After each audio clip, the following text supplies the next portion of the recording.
Sa ikalawang halimbawa ng markang X na nakuhanan ng deposito sa loob ng isang bato o mas kilala sa tawag na Rock Enclosed Treasure Deposit.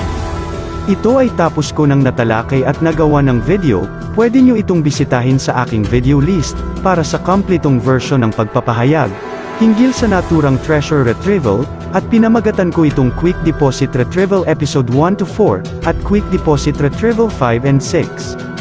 Ang gawin ko na lang ngayon ay gawan ko ng maikling version ng pagpapaliwanag ang naturang treasure recorded retrieval na may kinalaman sa ukit na X na palatandaan. Pero bago ko simulan ang naturang topic, nais ko munang batiin ang ating kapatid sa larangan na ito, na gustong magpa-shoutout.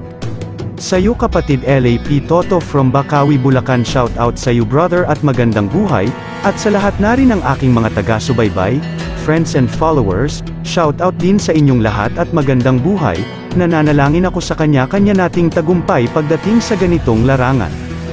Sa lahat naman ng mga kapatid natin, na gustong magpa-shoutout, mag-iwan na lang ng mensahe sa ibaba ng video na ito, na gusto mong magpa-shoutout, para ma-shoutout kita sa susunod kong video na gagawin. Maraming salamat. Ngayon makikita natin sa ilustrasyon ng isang bato na hugis pagong na nasa gitna ng isang sapa o old creek at direktang nakaharap sa direksyon na southwest. Pagdating sa mga markang may kaugnayan sa hugis hayop bilang surface trail markers katulad ng pagong o turtle, ito ay nagpapahiwatig ng direksyon na dapat mong masundan ng tama para marating mo ang tamang kinalalagyan ng nakatagong mahahalagang bagay na ibinaon ng mga Hapon sa isang lugar. Gamit ang direksyon na tinuturo ng pagong na marka na direktang nakaharap sa bahaging southwest, ang kailangan mo lang gawin ay sundan mo ang bahaging ito kung saan direktang nakaharap ang ulo ng pagong na marka. Makikita sa ilustrasyon na mula sa turtle marker papuntang southwest ay meron kang madadaanan na isang bato na nasa gitna ng sapa, ngunit ito ay merong patulis na dulo na katumbas ng isang arrowhead na direktang nakaharap sa direksyon na southwest, at ito na ang pangalawang marka na ginamit ng mga Hapon na dapat mong masundan ng tama para marating mo ang tamang lugar na kinalalagyan ng mahahalagang bagay na hinahanap mo. Dahil ito ay merong matulis na dulo na nagtuturo sa isang direksyon na tumugma sa isa sa 8 directions ng compass, walang duda na ang batong ito ay lehitimong palatandaan na ginamit ng mga JIA na dapat mong masundan.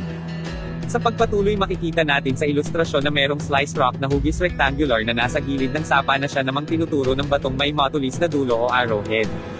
Ganoon pa man ang batong ito ay maaari nating maihalin tulad sa isang concrete box, at kung inakala nyo na ito na ang batong pinaglagyan ng mga mahahalagang bagay na siya namang pinapahalagahan na markang pagong at arrowhead, ay nagkakamali kayo.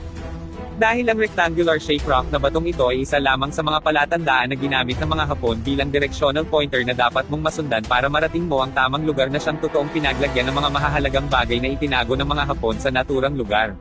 Ngayon ang tanong, paano magiging directional pointer ang isang batong hugis rectangular na merong 4 na corners at walang pointed edge o matulis na dulo? Sa sitwasyon na ito, ginamit ng mga Hapon o JIA ang rectangular shape rock bilang directional pointer sa pamamagitan ng pagkakaayos sa pahabang bahagi nito. Makikita natin sa ilustrasyon na ang pagkakaayos ng rectangular shape rock ay nakaayos ito sa posisyon na direktang nakaharap sa southwest. Ang pahabang bahagi nito na siya namang nagsasaad na kailangan mong ipagpatuloy ang iyong paglalakbay sa bahaging southwest, dahil sa lugar na yun mararating mo ang mismong lugar na hinahanap mo na siyang kinalalagyan ng mga mahahalagang bagay. Sa di kalayuan ng batong hugis rectangular, makikita natin ang isang malaking bato na naka-align sa direksyon na southwest mula sa dinaanan na 3 markang ginamit ng mga Hapon. Ngayon suriin natin ang mga karagdagang marka o detalye na meron sa batong ito para masabi natin na ang batong ito ay isa sa mga ginamit ng mga Hapon bilang karagdagang palatandaan na nagtuturo sa tamang lugar na kinalalagyan ng mga mahahalagang bagay. Ang unang marka na makikita natin sa batong ito ay meron itong mababaw na perfect hole sa gilid na bahagi nito. Kasunod ang markang hugis C na nakaukit pa rin sa mismong gilid na bahagi ng batong ito na nangangahulugan naman ng pasukan. Sa di kalayuan ng markang hugis C ay meron na namang makikitang karagdagang marka na perfect hole na nakaukit pa rin sa gilid na bahagi ng batong ito, at ito ay mababaw lamang. Maliban sa dalawang holes at hugis C na nakaukit sa gilid na bahagi ng batong ito, mapapansin mo rin ang isang malaking X na marka na nakaukit sa ibabaw na bahagi ng batong ito. Pagdating sa markang X na ginamit ng mga Hapon bilang palatandaan ay meron itong dalawang interpretasyon o kahulugan. Nakadepende na rin sa sitwasyon o pagkakaayos ng mga karagdagang marka sa isang lugar na pinaglagyan o pinagbaonan ng mga JIA sa kanilang ibinaon na mahahalagang bagay sa isang lugar. Sa unang interpretasyon ng markang X, maaari itong nangangahulugan ng numerong 10 sa kanji word na ibig sabihin ay 10 feet hanggang 10 metro mula sa batong pinag-ukitan ng X na marka. Sa pangalawang interpretasyon ng X na marka ay maaaring nangangahulugan ng here o dito mismo. Ang tanong, paano mo mapapatunayan kung alin sa dalawang interpretasyon ng X na marka ang tumugma sa kasalukuyang sitwasyon? Gamit ang onang interpretasyon, mapapatunayan mo ito, kung mula sa batong ito na may nakaukit na X, ay meron kang matatamaan na karagdagang unusual na marka o markang nagtuturo sa isang lugar na may distansyang 10 feet hanggang 10 meters mula sa batong may nakaukit na X.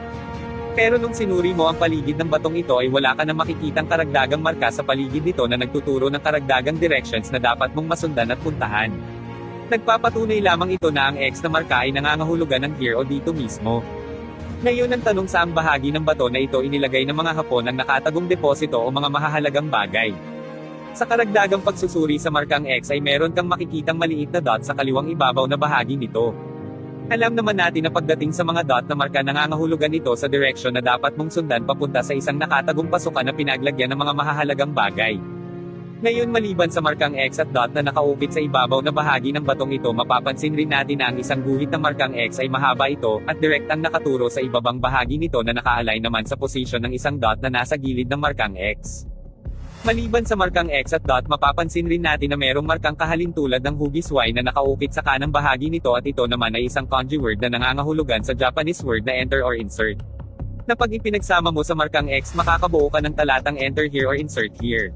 At sa ibabang bahagi naman ng markang enter or insert marker ay meron ka na namang makikitang marka na isang dot at line. Ang dot na ito ay nagsasaad sa isang nakatagong pasukan at Ang line naman na ito ay nagtuturo ng direction papunta sa nakatagong pasukan na kinalalagyan ng deposito.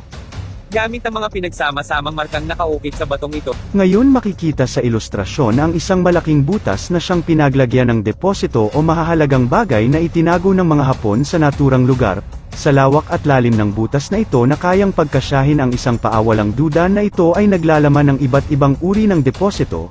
Maaring naglalaman ito ng mga pinaghalong diamonds, gold at silver coins, gemstone, alahas at iilang maliit na peraso ng mga gold bars.